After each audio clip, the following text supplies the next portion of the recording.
So during this course, I have created very good study habits. I've laminated my cards, and I tend to study in my room because there's no distraction. It's just me surrounded, by my plants and the natural light. So what I started doing was just to study, time myself, and just to study at least 10 to 15 cards. I'm not a fast reader, I'm bilingual, so that has a lot to do with it. And then eventually I began to increase from 15 to 20 cards in the 30-second timing. Um, what I studied was I reviewed the questions from one of our first quiz.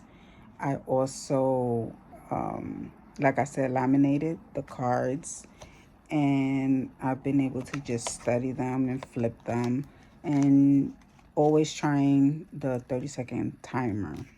Uh, and I began to make progress as I go along. The adjustments that I have made is originally I was doing them 3 times a day, but then I noticed that that was creating a lot of stress. So what I ended up doing was doing instead of 3 days, 15 minutes each, I began to do, to do, instead of 3 times a day, I began to do 2 times a day. And that worked a little better for me. It was less stressful.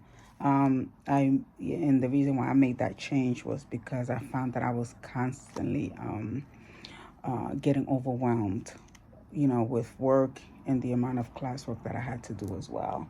Um, I did meet my goal.